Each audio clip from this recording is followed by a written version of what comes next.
Alors là, c'est la Doppler de Clément Boucher.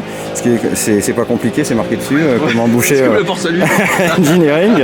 Alors, tu peux nous en dire plus sur cette machine? Tu l'as depuis combien de temps? Bien sûr. Alors, c'était la machine des frères Fort qui ont fini premier du championnat de France en 98. D'accord. 98. D'accord. Et ensuite, moi, j'ai racheté le cadre et le bras en 2010-11 par là. Ouais. Et puis je l'ai fait évoluer petit à petit. Au début j'avais mis en configuration hier d'époque et puis après j'ai commencé à mettre des moteurs hybrides, 80 Vidéo Factory, 90 NXS, et puis voilà, là maintenant c'est un 70 R&D. 70, ouais, c'est un. J'ai jamais vu ce cylindre. Ouais, en fait c'est voilà, un 70 de scooter. La marque c'est R&D qui est large. D'accord. Voilà, c'est de l'anthrax large, FL, vous appelez ça. Et du coup, ça fait un petit ensemble bien sympa. Et c'est des pièces que tu fabriques toi-même et que tu commercialises? Alors pas forcément celle-là, mais c'est... Non, pas forcément, alors ça peut. La pipe, elle vient pas de chez toi? Non, alors la pipe, c'était une pipe de chez moi très courte, là, les pipes ultra courtes que j'avais mises. Ouais. Mais le moteur étant très haut perché dans les tours, j'ai essayé par divers moyens, rallonger le pot, rallonger un peu la pipe pour essayer de redescendre un peu le régime de puissance maxi. C'est pour ça qu'il n'y a pas... C'était trop pointu? Ouais, et encore là, puissance maxi à 14 400 tours, c'est... Donc là... Pour moi, je trouve que c'est encore au perché. Ouais, et voilà, mais c'était déjà mieux qu'avant.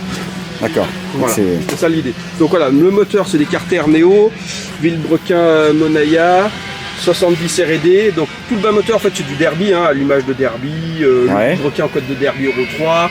Voilà, Carbut 30 VHSH de karting. Ouais. Côté transmission, c'est un Carbut karting? Ouais, Carbut kart, le 30 VHSH, le Carbut Parce que ceux qui utilisent les Tillotson, tout ça, souvent ça marche sur les kartings, mais ça marche pas sur les mobilettes. Ça c'est des carbus à dépression, mais là c'est vraiment carburateur à boisseau. D'accord, donc c'est le même type pour tous les cartes sont pas équipés pareil, mais là par exemple les KZ roulent avec ce carburateur là. Et après côté transmission, c'est poulie variateur de Mathias, mon voisin. Ouais. Donc voilà, beau matos. Et puis ça fait un bel ensemble sympa. Ah oui, le pot, c'est un pot, c'est le pot qui va avec le cylindre, en fait, R&D 1500+, que j'ai découpé, on va dire, sur certains tronçons pour le ressouder de manière à ce qu'il passe dans le châssis. C'est un pot de scooter à la base? Un pot de scooter à la base. Normalement, c'est un pot qui rebique comme ça. Voilà, après j'ai fait un tube de vis, une cartouche, on m'a fait une cartouche et puis... Et le bras, c'est celui qui avait d'époque sur la machine? Alors non, le bras d'époque c'était un bras acier. Et en fait, quand j'ai voulu passer, pour faire évoluer la partie cycle, sur des jantes en 2.5 à l'avant, 3.5 à l'arrière, j'ai fait un bras en alu. D'accord. Voilà, en fait l'idée c'était par rapport à ma NX4 derrière, c'était d'avoir les mêmes trains de jantes. Et du coup j'ai repris une jante de taille NX4, j'ai construit le bras autour pour pouvoir les monter.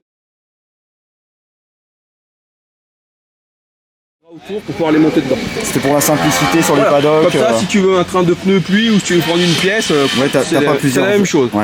Voilà. C'est les mêmes. On sait que ça fonctionne bien. Donc, le bras, c'est toi qui l'as soudé? Alors non, moi j'ai tout fait, découper, usiner les pièces et c'est un voisin qui est soudeur qui m'a fait les soudures. Je suis un peu l'élu, mais je suis pas à ce niveau-là. T'as fait la conception, les coques, tout ça, et c'est lui qui a soudé. Voilà, exactement. Et du coup, ça a donné lieu à 2-3 pièces, un porte-couronne un peu spécial pour adapter une couronne France Équipement de Bob sur la jante de Honda. Voilà, du petit détail.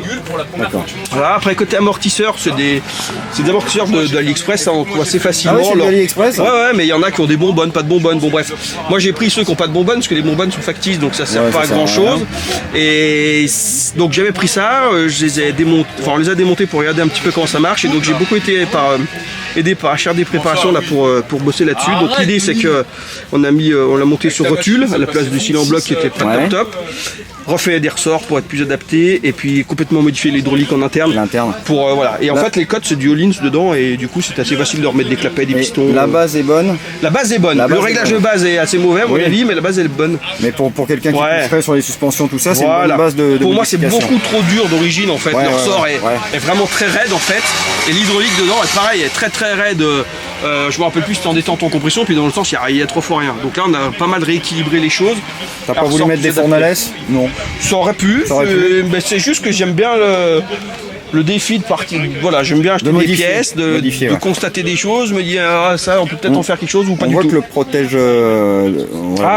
Pour la poulie, là, voilà, ça, bon, c'est des petites bricoles comme ça que je peux faire. C'est de l'imprimé 3D. Oui, tout à fait. C'est ta marotte, l'imprimé 3D. Ouais, ben voilà, là, il y a le support de la pompe à essence aussi, qui est en frittage poudre. Voilà, il y a plein de petites pièces, les butées de fourche, les supports du garde-boue. Enfin voilà, forcément, ça permet de faire pas mal de petites choses. L'été. L'été, pareil, pour adapter, donc c'est une fourche fast pace, donc du coup pour passer l'été avec le déport, l'anthrax aussi, pour que pareil ça monte une jambe de Honda à l'avant, que l'étrier tombe pile en face, c'est une fourche radiale, donc on ne peut pas modifier trop cette cote. Voilà, l'été ont été faits en conséquence. Pour que ça se passe bien. Les Fast Ace, il y en a beaucoup qui les utilisent pour monter des protos, des Vidal ORS, tout ça. T'en es content? Bah écoute, oui, je trouve qu'elle est intéressante parce qu'il y a pas mal de réglages possibles, des temps de compression, la précharge. Après, là, par rapport à moi, comment je roule, c'est-à-dire pas très vite, le ressort est peut-être un peu raide. Je pense que je vais essayer de travailler cet aspect-là. D'accord. Mais sinon, la base, elle me paraît. Elle est saine, quoi. Ouais, je pense. Alors, j'ai pas démonté ou quoi, là, je sais pas. C'est des fourches de dirt à l'origine. Non, pas celle-là. Ça, c'est une fourche plutôt pour. Alors, est-ce que je sais pas exactement ce qu'ils font avec, si c'est de la mini moto, ce que c'est, mais c'est pas la fourche de dirt, celle-là. Non. Voilà, t'en as aussi pour la dirt, mais là c'est plus de la Primoto 3, je crois qu'ils appellent ça. Ouais. Voilà. Moi j'avais vu une Paoli qui ressemblait beaucoup. Ah oui, t'avais la Paoli. Je me demande si c'est pas une copie. Je me demande si c'est pas une... Parce qu'elle se ressemble. Alors c'est pas, pour moi, ça a plus été inspiré de la Honda, de la manière dont c'est fait. Ils sont inspirés de tout ce qui se faisait sur les NX4, quoi. Je pense, ça ressemble comme beaucoup dans la philosophie à celle de la Honda. Après, la Paoli elle est un peu différente quand même pour l'avoir déjà vu. Il a une belle panoplie, la Honda NX4, le Vidal ORS, donc un beau panel de petites... encore rouler un peu. Il y a de quoi s'amuser. Ouais, voilà. Et puis du coup après pour le châssis Doppler, dans les petites spécificités, donc ça c'était le châssis en fait à l'époque, il roulait avec un mono-amortisseur fournales arrière, pour ceux qui se rappellent. C'était une bob qui était blanche, après elle était bleue à la fin. Il avait un mono-amortisseur fournales, mais il était fixé où? Là. Côté, non pas côté chaîne, l'autre côté. C'est-à-dire que c'était mis comme les billes amortisseurs, tout à fait. Mais il n'y en avait qu'un. Ouais, il y en avait qu'un. Bon, j'ai pas conservé le montage. Dans les petits points, par exemple, le cadre Doppler, le réservoir va jusqu'en bas. Et du coup, si on veut profiter de toute la capacité, c'est pas évident en réalité parce que forcément le carbu il y a une certaine hauteur. Parce que le réservoir il est dans la poutre. Voilà, le réservoir est dans la poutre. En fait, toute la poutre, même ça, fait partie du réservoir. Et là, on voit un trou où il y a le tuyau qui passe là. Voilà, donc en fait, il s'arrêtait là. Non, il est jusqu'en bas, jusqu'au fond. Donc c'est toi qui a fait qui a soudé ou c'était fait. Non, il était comme ça d'origine, parce qu'il y avait une boîte à air à l'arrière là. Mais bon, c'était pas dimensionné pour ce carbu là. Et donc voilà, du coup, j'ai mis une pompe à essence. L'idée c'est de profiter de tout le réservoir parce que sinon tu as perdu la moitié de ta capacité du réservoir. Voilà, dans le petit détail. Ils étaient réputés en compétition les Doppler. Ouais, ils ont eu des notamment avec Sébastien Charpentier, ils ont fait des très bons résultats. Parce que c'était vraiment vers toute fin de la mob. Oui, dans les années, je sais plus exactement, mais. La fin des années 90. Oui, voilà, milieu des années 90 et fin années 90. Où ils ont eu des bons résultats quand même, et notamment avec Sébastien Charpentier, quand avec son G2 il a roulé en Europe contre des G3 et qu'il était devant, forcément, bon voilà, mais après, très bon pilote et puis une machine bien préparée. Donc, c'était Rémi Cusso qui me disait que c'est dommage que la mob se soit arrêtée parce que c'était une formidable école de pilotage pour les jeunes. Bien sûr. Et quand tu regardes, tu vois, des David Morillon, Nicolas Dufauche, Sébastien Charpentier, ça a quand même fait. Et il me disait qu'en fait maintenant, comme il n'y a plus ces filières là en France, ils s'exportent, c'est-à-dire que les parents payent pour aller en Espagne, pour aller... T'en as un petit peu en France, mais pas autant, c'est sûr que nos voisins espagnols ou italiens. Alors là, c'est quoi Micron? Ça fait compte tour, ça fait chrono? Donc ça c'est pareil, c'est issu du kart. On va dire que ça récupère pas mal de données. Donc il y a le GPS, ça permet d'avoir le temps autour, d'avoir tes accélérations, enfin tu as beaucoup d'infos on va dire, qui reconnaît tout seul le circuit, enfin voilà, ça c'est intéressant. Il prend le régime moteur, il compte le temps d'utilisation. Donc on aura présenté une de tes machines et on aura présenté tes pièces en plus. Voilà, exactement. Voilà. Merci. Merci Clément. Merci, au plaisir. Donc là on présente les pièces de Clément Bouchet Engineering. ça fait racing. Ah ouais, il fallait trouver beaucoup de lettres à mettre dans. Donc est-ce que tu peux nous les présenter un petit peu? Bien sûr.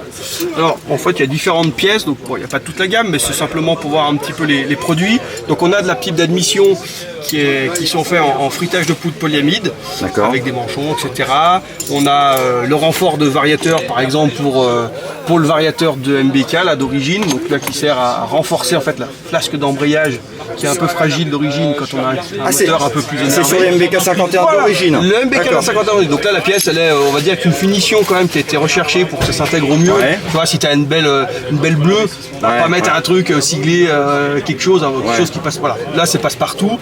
La pipe, là, on saute du coq à l'âne, mais là, de la pipe d'admission vraiment très très courte pour des carburateurs VHSH, puis des V4, choses comme ça. Donc là, c'est vraiment pour les moteurs énervés. Après, on a des pignons là pour les fixes. Et c'est ton activité pro ou c'est une deuxième activité? C'est une deuxième activité, mais les pros aussi. Voilà, c'est ma deuxième activité pro. Donc en fait, moi, je fais des bureaux d'études mécaniques à la base. Tout ça, c'est à toi aussi.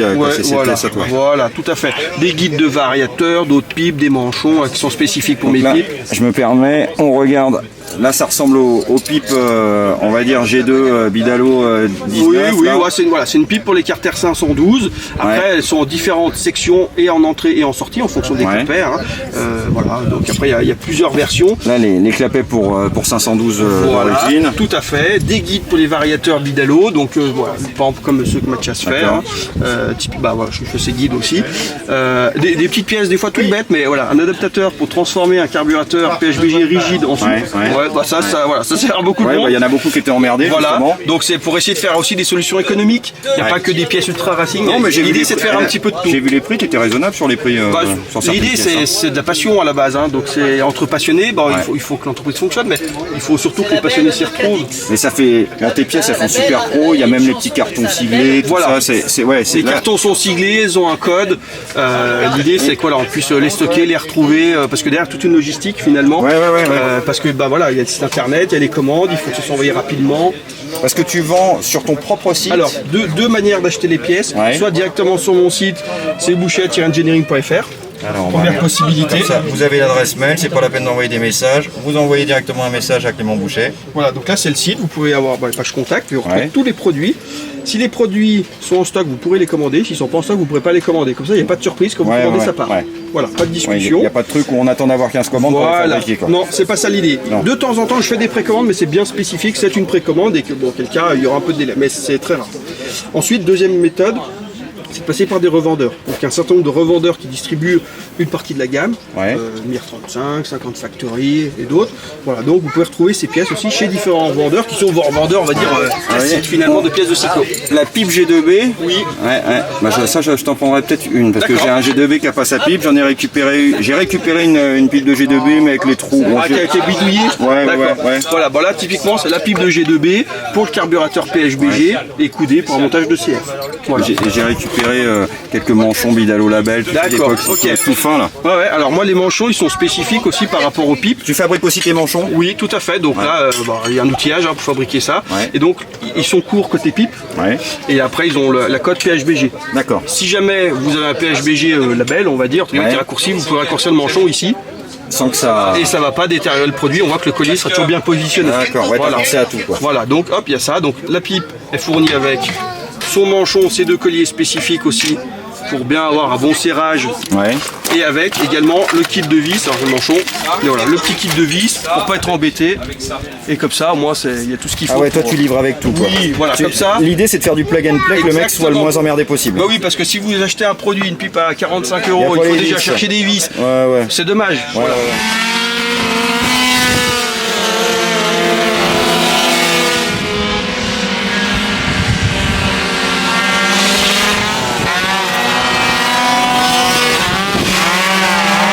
Ça c'est la machine de Clément Bouchet, cadre Doppler. Je sais pas qui c'est qui est derrière lui.